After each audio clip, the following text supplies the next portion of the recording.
We've all heard horror stories about mothers and mother-in-laws during the wedding planning process. Are they as terrible as TV and movies have made them to appear? And is there a way that you can properly manage the moms in your life during the wedding planning process? Hello, my friends, and welcome back. My name is Andrea Eppolito, and we are here today celebrating life luxury and above all else, love.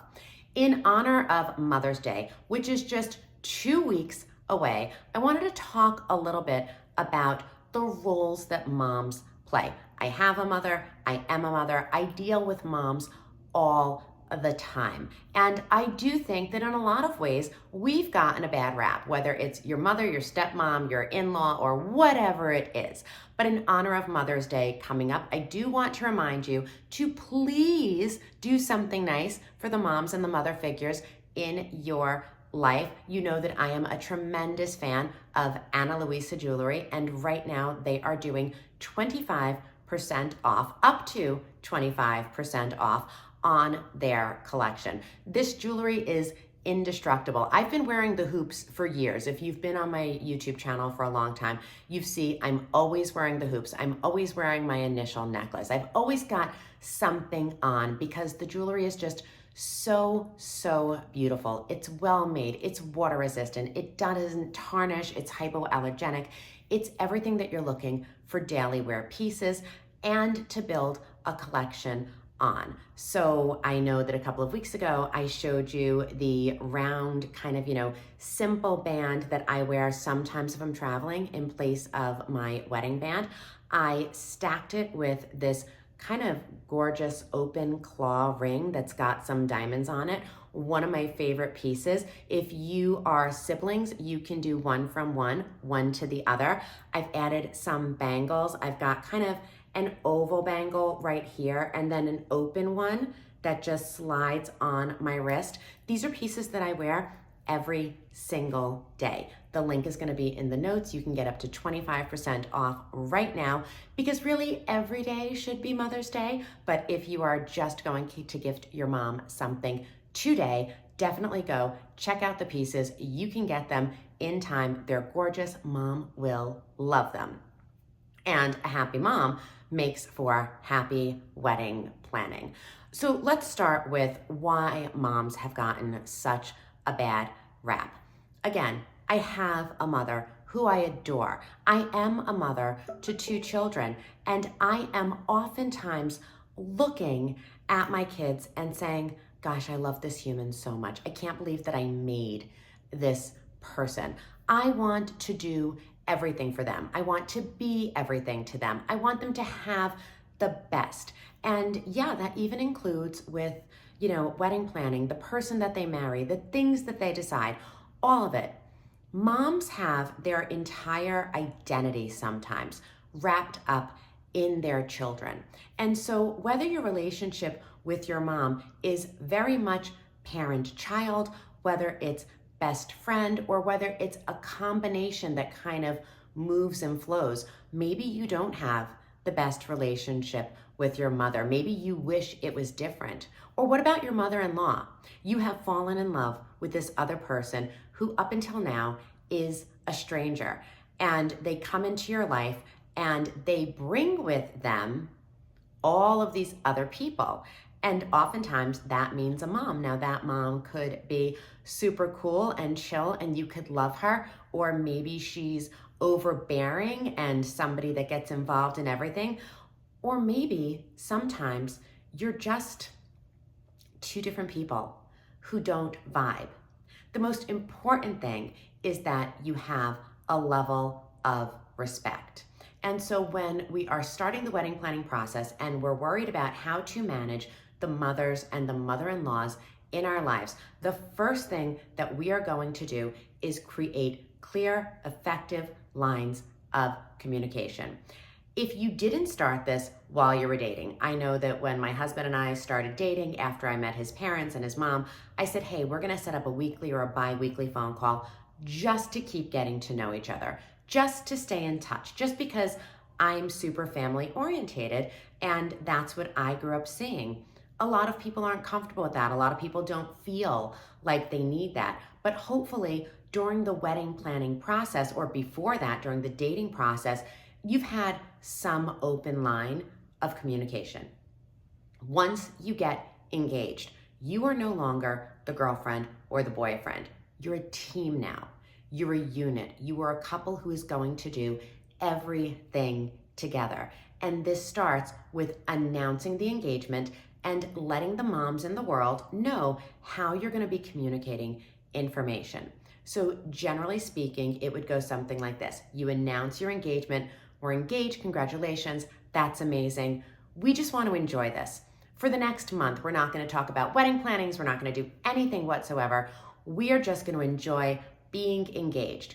And in a month or so, when you're ready and when we're ready, we would really love to sit down and discuss with you what we want for the wedding. Now, this discussion is going to have lots of different layers. Ultimately, if you are old enough and mature enough to be getting married, then you should also be in a position to where you can make your own decisions, and that means that you can pay for your own decisions. But a lot of times, parents, especially moms, we just want to do all the things. And if you are lucky enough to have parents that are either going to pay for the wedding or contribute to the wedding, then understand that those parents are going to sometimes, oftentimes, expect or want some type of input. And so you as the engaged couple need to take control over keeping the lines of communication open. So once you start this conversation and you say, hey, once a month, we just want to have a quick wedding talk. Once a month, we're going to let you know, because we don't want you out there wondering. We know that your friends and other family members are probably asking tons of questions. Once a month, we're just going to reach out. We're going to let you know where things stand, what we're doing, what we've not done. And, if it's at all possible, we would love to have you be involved in some way. So that's the first thing, is opening up these lines of communication. The second thing, especially when you realize that tensions may arise, and even in the healthiest relationships, even in the best relationships, weddings do tend to bring out other sides of people, because your parents may be thinking about the mistakes that they made. Your parents may be worried about other family members, whether or not they're going to be able to get there and participate. There's so many layers outside of what you and the couple, as a couple, want, that your mom or your dad or another family member may be bringing into this. They may be scared that you're rushing into it, or perhaps they didn't have the greatest relationship with you or your spouse to be, and now they're worried about how the relationship dynamics are going to change. The only way to move through that is by having solid communication. Now, as the tensions arise and these things come up, I think that you always need to be a unit. And so you will never disagree with each other in front of your parents. You'll never have a conversation with your mother or your mother-in-law and say something that goes against what your engaged partner wants. Now, that's tough, but this is a great skill to learn up front. You are a unit. You are a new burgeoning family. Every decision you are going to make together. And even if you don't agree with one another, you're going to come to a place of compromise and say, when it comes to the colors, I know that you don't love an all-black wedding, but it's been my dream. Thank you for giving it to me. We are never going to discuss it with our moms. The only thing that we are ever going to say is that the couple wants all black for the bridal party, and that's it. Because if you go into these things as a unit, if you are unbreakable, if nobody can put a wedge in and start to chip or change your mind, you are going to reduce and remove 90% of the stress and the tension that comes with wedding planning. Now, why is it that people want to get so involved, or how come this becomes such a big deal? Because if you as a bride have always dreamt of having bridesmaids in pale pink, and you're having a formal ballroom wedding, and you go and you tell your mom or you tell your mother-in-law to be, and they go, I would really think that in the winter you'd want a darker color. And you say, no, I know, but honestly, my dream has always been pink. That conversation will ultimately flow down to the person you're marrying. And so now you have your fiance's mother saying to him or her, I don't know, I mean, I tried to mention the fact that maybe we wanted to go with a different color, like a deeper red or a burgundy, and she just didn't want to hear it. If your fiance says something like, oh, yeah, I thought the same thing too, and she didn't really want to listen to me, now what happens is you have two against one, and it's the wrong two. It always needs to be you as the engaged couple against the world. You can have those private conversations behind the scenes. You can have the disagreements or the discussions alone. But the minute that you show that you are not together, you are inviting other people into your relationship. Sometimes that's as easy as saying a color. Sometimes it will get bigger, like where you're going to spend the holidays and how you're going to raise your children. So from day one, practice, practice, practice. You are a team. You are always on the same side. You always have the same messaging, and nobody else is allowed to get into that. The third thing that you are going to do is, when tensions are high, practice a one-to-one, yours is yours, mine is mine philosophy. If something does go wrong, and something always goes wrong, or somebody doesn't agree, when something happens and something comes up, it is important that you each manage your own family member. Now, I love that my husband and my brother have had a 20+ year working relationship. I love that they communicate. I love that they text. But if something comes up, if there's tension or conflict, that's my husband who I need to protect, and that's my brother who I need to protect. And so I become the intermediary in those relationships. If your mother and your bride-to-be do not get along, you are responsible for putting your mother in her place and for reminding her that it's not her day. You are also responsible for going to your bride-to-be and saying, hey, I know you're the bride and I want you to have everything, but that's my mom. And she's always been my mom, and she's always going to be my mom. And so you are the peacemaker between your fiance and your significant other and your mother. Your mother has been there from day one with all of her faults and all of her mistakes and everything. She's been there from the beginning, which means that you have a different relationship with her. You have a different way of communicating with her. You have a different understanding of her. And so your job is to not allow your future spouse and your fiance and your significant other to fight with a family member, because these relationships are forever. Even if they're estranged, they're still relationships. And so by each party taking responsibility for their own family, you are going to find that now you don't have a whole circle of people bickering. Play the peacemaker. You speak to your mom or your dad or your sibling. Let your fiance speak to their family, and keep everyone calm. The fourth thing, and this will go a long way, is establishing boundaries. Now, boundaries are going to be important throughout your entire marriage. They're especially going to be set up and established during the wedding planning process. Now, we're going to go back to the money a little bit. I wish that money came with no strings attached, but rarely is that the case. If parents are paying for a wedding, they sometimes feel like they should have a say. Or if they're contributing money to something, they sometimes feel like they should be involved in the process. So assuming you are going to take money from a family member, specifically parents and a mom, one of the best things to do if they're not paying for the whole wedding, and even if they are, you need to go in and have a conversation. And you want to say to them, this is so generous. It's so gracious. We are honored and so touched that you want to do that. But at the same time, we want to make sure that the wedding that we're planning is ours and reflective. So can you tell us what are the most important things to you and how can we honor that? Because these are the things that matter to us. And these are the places where we really want to be able to make those decisions on our own. So set that up early on.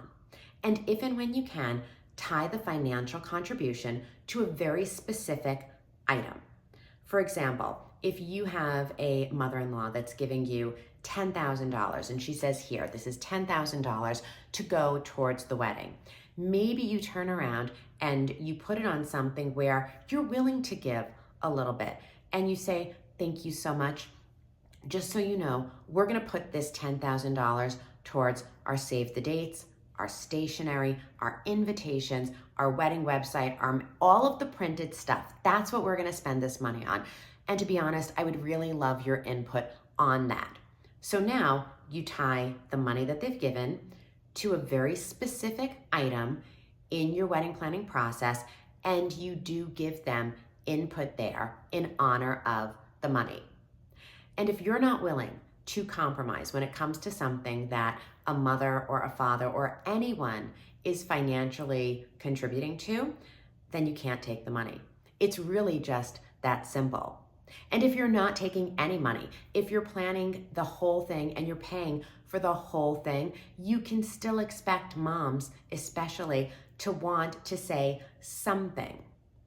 You know, what I found, honestly, over the years is that it's not so much that the mother or the mother-in-law wants to be controlling. It's that they want to feel included. It's that when your child is getting married, there is this shift and change in dynamics. And so as the mother or the mother-in-law, you're kind of wondering, like, what's my new role gonna be? I've spent 35 years being the woman in this boy's life that he loves so much, that is the most important thing to him ever. And how do I know she's gonna take care of him? How do I know they're gonna make good decisions? What if they're not ready? Am I still allowed to pop over to the house anytime? There's all of these underlying factors. And so the last and final thing that I wanna remind you of when you're trying to do this on your own is that you are playing the long game. This mothering figure has been in your fiance's life from day one, good, bad, indifferent. And they are in so many ways responsible for the person you love turning into the person that they are. Maybe your fiance had the world's greatest mother, kind, considerate, caring, loving, chill, there just enough, never made a mistake, always made breakfast and dinner, showed up at everything, couldn't have asked for a more picture perfect mother. And so now you're marrying somebody who has all those qualities. Or maybe your fiance was raised by not the best mother.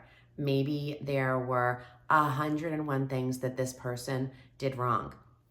Maybe there was alcohol, maybe there was instability, maybe there was fighting, maybe there were 100 things that you're never gonna get to know about.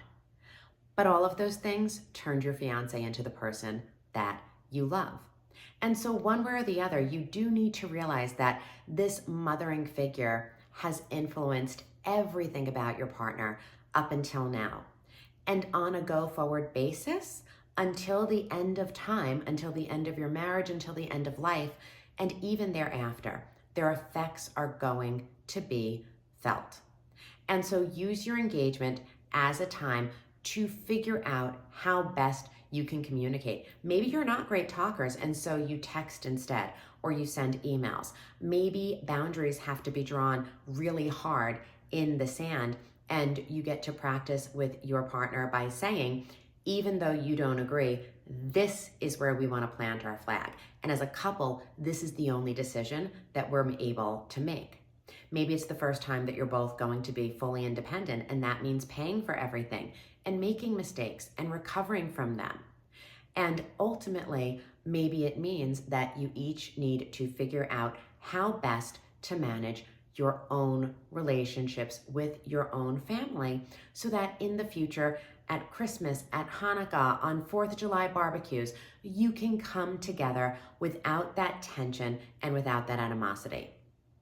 Now, when all else fails, one of the greatest things you can do is have a wedding planner, because a wedding planner is a third party, very, very neutral, that can come in, read the room, and put everyone and everything where it belongs. I know oftentimes when I speak to a couple, I'll ask them on our second or third call, talk to me about the relationships with each of your families. Are you super close? Do you get along really well? What tension should I look for? Where should I kind of interject? Where can I push and where can I pull? But one of my favorite things to do, because moms, we really do want to take care of everything for our children, I love to give the moms a project. And so with or without a wedding planner, find a project and assign it to each mom. Now, maybe that means asking the mom of your fiance to go through and pull a bunch of family photos and a bunch of baby pictures and to write out a timeline and some special stories, because you're thinking about, maybe you will, maybe you won't, but you're thinking about having a video montage of them growing up. Or maybe you go to your mother-in-law to be or your mom and you say, hey, I'm really stressed. The minute a mom hears that their kid is really stressed, we go, what can I do? I'm really stressed about the seating. I'm just not sure who to put where. Do you think you could take this and look at it? I just don't have time to stamp all these envelopes, or I'm not sure of how to set up the tasting, or I'm really stuck between these 3 pairs of shoes. Give your mom or your mother-in-law to be a task. Let them feel important. Let them feel included. And from the moment you get engaged till the very, very end, always be gracious, always be thanking them. And at a wedding, a lot of times what you'll end up having is the father gets this great honor. If there's a father or a father figure, they get to walk someone down the aisle. They get to present them.